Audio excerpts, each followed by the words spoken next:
Hey everybody, you're looking at it, the first of what will be many iPhone 10 clones this year. This is the Vivo V9.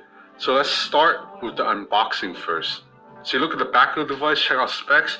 You have a 24 megapixel camera, 4 gigs of RAM, 64 gigs of internal storage. So let's pop open that box.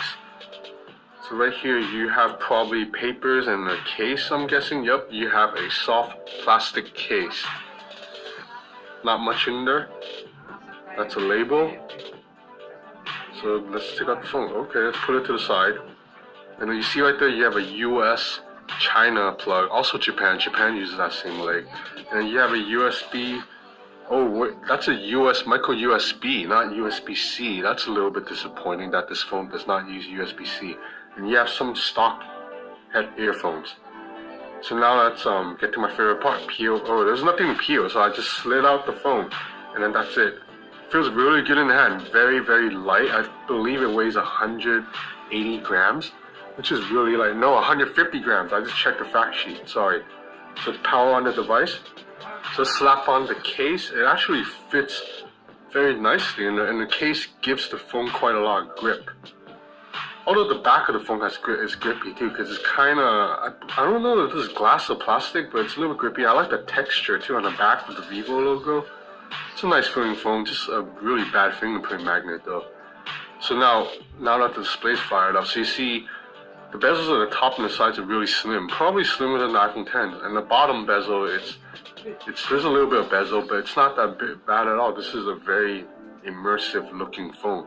Anyway, I'm gonna play around with the phone for a bit and I'll be back. Hey everybody, I'm back. I played with the Vivo V9 all day yesterday and all night. So my very first impression is this screen is awesome. I really like having a screen this big in a body this small. So to give you an example, this phone, it's about the same size as the Huawei Mate 10 Pro, except the display is a little bit bigger at 6.3 inch compared to the Huawei Mate 10 Pro's 6 inch. This phone is also a little bit shorter than the Samsung Galaxy S9, and about the same width across, but again it has a slightly bigger screen.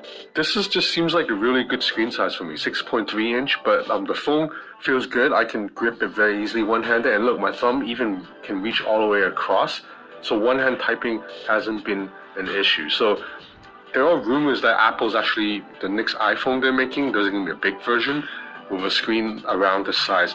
If that's the case, I'm all for it. Please do it, Apple, because I actually find the iPhone 10 screen a little bit too small. Like maybe I'm getting old, but when I open up Safari, I find the text sometimes a little bit hard for me to read because the screen's a little bit cramped. And unfortunately, because Apple is kind of stupid like this sometimes, you cannot make the font bigger unless you make the font of the entire phone bigger. Like there's no setting in Safari to just increase the font size in Safari, which is stupid because you can do this in Android. Okay, so let's talk about the elephant in the room. This phone, yes, it is obviously meant to kind of be a clone